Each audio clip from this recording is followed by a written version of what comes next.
ఎలా అనిపిస్తుంది బ్రో? నాకైతే చాలా బాగా అనిపించింది. ఇంతవరకు ఏ నామినేషన్ లేని కిక్ ఈ ట్రైలర్ ఈ ప్రోమోలు చూసిన తర్వాత నాకు వచ్చిందయ్యా. ఎలిమినేట్ అయిన వాళ్ళందరితో నామినేషన్ వేయించాడు ఈసారి బిగ్ బాస్ కొత్తగా. నాకు ఎక్స్పెషల్లీ సోనియా మళ్ళీ వస్తుందా ఏంటి అనిపించింది. ఆ డోర్ తెరుచుకోగానే సోమపాపుడు సోనియా కనబడింది. అమ్మో ఒకసారి గుడ్లు పగిలిపోయి నాకు ఏంట్రా ఇంత నెగిటివ్ చేసినా మళ్ళీ పాజిటివ్ గా లోపలికి వచ్చేసింది అనిపించింది. కానీ అక్కడ బిగ్ బాస్ ముందే హింట్ ఇచ్చాడు మనకి ఈసారి భిన్నంగా నామినేషన్ అనేది ఉండబోతుందని. ఆ భిన్నత్వం అంటే ఏం లేదు, మొత్తం వాళ్ళందరూ ఆట చూసి ఎవరెవరు తప్పులు ఎలా ఉన్నాయో చక్కగా క్లియర్గా మనం రోజు మాట్లాడుకునే ప్రేరణ గురించి ఈసారి క్లియర్గా అక్కడ అచ్చుగుద్దినట్టు శేఖర్ భాష ఇది ఇచ్చి పడేసాడు. అర్థమైందా? నువ్వు స్వార్థంగా ఉన్న హౌస్లో కన్నింగ్గా చూస్తున్నావు, పురుగుని చూసినట్టు చూస్తున్నావు, నువ్వు మనుషుల్లాగా చూడట్లేదు మనుషుల్ని. ఆ పాయింట్ నాకు బాగా నచ్చింది. నిజంగా ప్రేరణ యాటిట్యూడ్ కస్టర్డ్ యాపిలే కాదు, ఆ అంట్లు తోమే కాడ యాటిట్యూడ్. కానీ గౌతమ్ ప్లస్ అవడానికి సగం రీజన్ కారణం ప్రేరణనే.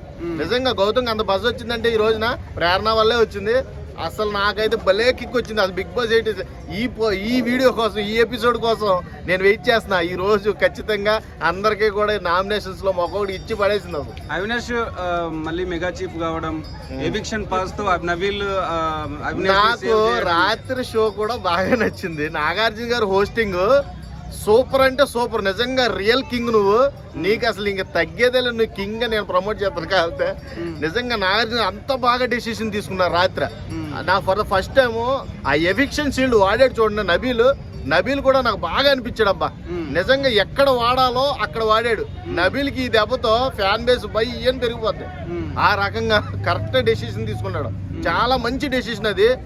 ఆల్రెడీ మనోడి మీద వాడితే, టేస్టీ తేజ్ మీద ఆ ఎవిక్షన్ షీల్డ్ వాడితే ఖచ్చితంగా అవినాష్ బయటకు వచ్చేసేవాడు. అవినాషే ఎవిక్షన్ షీల్డ్ రావడానికి నబీల్కి కారణం అయ్యాడు కాబట్టి ఆ షీల్డ్ని కరెక్ట్గా అక్కడ ప్రజెంట్ చేయడం, అందులోకి టేస్టీ తేజ్ సేవ్ అవడం, ఇద్దరిని కూడా ఎవిక్షన్ నుంచి నాగార్జున తప్పించడం అల్టిమేట్ షో. అవినాష్ గారు ఇంకొక మాట అన్నారు, సీజన్ 4 లో కూడా ఎవిక్షన్ పాస్ నుంచి నేను అది అదృష్టవేక అది. అవినాష్కి ఒక్కడికే సాధ్యం అది. నిజంగా ఇద్దరులో ఏ కంటెస్టెంట్ వెళ్ళిపోయినా చాలా ఫీల్ అయ్యేవాళ్ళం బిగ్ బాస్ లో. ఈసారి ఎవిక్షన్ లేకుండా చేసేది చూడండి, అది మటుకు నాకు చాలా బాగా అనిపించింది. Wonderful, super.